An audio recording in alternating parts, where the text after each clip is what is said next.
Hit and run प्रकरणानंतर पुणे पोलिसांनी आता मोठा निर्णय घेतलेला आहे।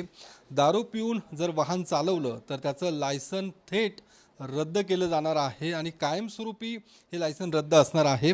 या संदर्भात बोलण्यासाठी आत्ता आपल्या सोबत पोलीस उपायुक्त रोहिदास पवार सर आहेत। सर, काय नेमका हा निर्णय असणार आहे? कारण सातत्याने या घटना पुणे शहरामध्ये वाढताना दिसत आहेत। या सगळ्या घटनांच्या पार्श्वभूमीवरती हा निर्णय असणार आहे का?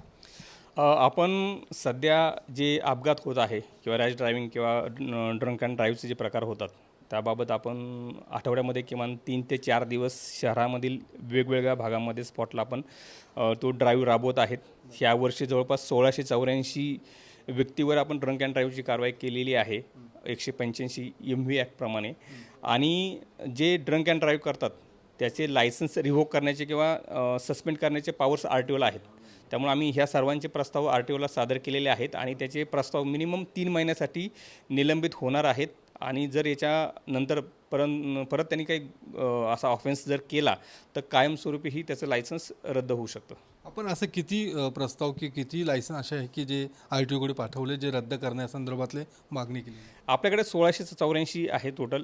ते वेगवेगळे RTO आहेत, फक्त पुणे शहर नाही की ज्या RTOकडं ते व्हेकल रजिस्टर असेल त्यांना ते पॉवर्स आहेत। आपण तसे प्रस्ताव ते सादर केलेले आहेत। पण मग नेमकं काय, कशा पद्धतीने हा निर्णय असणार आहे की जे लायसन्स रद्द करण्याचा निर्णय आहे जो दुचाकी 4 चाकींसाठी असणार आहे, नेमका तो निर्णय काय आहे? तो सर्वांसाठी आहे। ड्रंक अँड ड्राईव्हमध्ये सेक्शन 19 MV ॲक्टमध्ये ते पॉवर्स आहेत की जो ड्रंक अँड ड्राईव्ह करेल त्याचं लायसन्स सस्पेंड करण्याचे पॉवर्स आहेत। 2 व्हीलर असू शकते, 4 व्हीलर असू शकते, पण सर्व वाहनांचे ते जे त्यांचे ड्रायव्हिंग लायसन्स आहे ते सस्पेंड करण्याचे पॉवर्स आहेत त्याच्यामध्ये। पुण्यातल्या कल्याणीनगरमधला पोर्शे कार अपघात झाला त्यानंतर या सातत्याने घटनांवरती चर्चा व्हायला सुरुवात झालेली आहे। या सगळ्या घटनांनंतर काय साधारणतः केसेस वाढलेल्या आहेत किंवा याच्यावरती काही आळा बसलाय? निश्चित केसेस वाढलेल्या म्हणण्यापेक्षा कारवाई जास्त वाढलेली आहे। आम्ही ड्राईव्हचं प्रमाण खूप मोठ्या प्रमाणात वाढवलं आहे। फक्त ड्रंक अँड ड्राईव्ह नाही तर बाकी इतर जे आहेत की रॉंग साईड ड्रायव्हिंग असेल, रॅश ड्रायव्हिंग असेल, जे अल्पवयीन मुलं आहेत ते गाडी चालवतात त्या विरुद्धात मोहीम असेल, असे वेगवेगळे ड्राईव्ह चालवतो जेणेकरून अपघातांच्या प्रमाणामध्ये आपल्याला घट करता येईल किंवा घट घडवून आणता येईल। त्या सगळ्या पोर्शे कारनंतर काय साधारणतः आकडेवारी आहे, किती केसेस किंवा कारवाईचं काय आकडेवारी? त्या प्रकारानंतर आम्ही जे कारवाईचं प्रमाण जे ड्राईव्ह वाढवले आहेत निश्चित प्रमाणामध्ये वाढ झालेली आहे। ड्रंक अँड ड्राईव्हमध्ये जवळपास 1684 केसेस झालेले आहेत आणि त्या प्रकारानंतर जवळपास 1112 केसेस त्यानंतरच आहेत मॅक्सिमम। या सगळ्या घटनांमध्ये किंवा प्रकरणामध्ये तरुणही जास्त आढळून येते, अल्पवयीन मुलं समोर येताना पाहायला मिळत आहेत। यांना काही आव्हान पुणे पोलिसांकडून केलं जाणार आहे का? मी सर्वांना आवाहन करतो की कृपया करून कुणी रॅश ड्रायव्हिंग असेल, ड्रंक अँड ड्राईव्ह असेल करू नका, कारण त्याच्यामुळे फक्त धोका समोरच्याला होत नाही तर स्वतःच्या जीवाला पण धोका निर्माण होत आहे।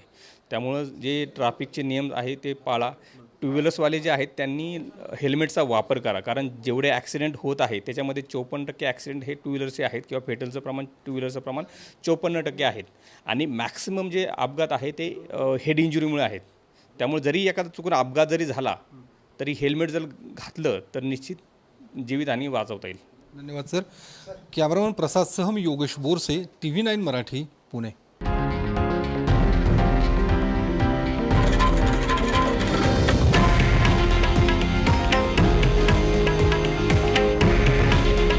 हे आहे देशातील नंबर 1 न्यूज नेटवर्क आणि आपण पाहत आहात TV9 मराठी। काळजी तुमची, हित महाराष्ट्राचं।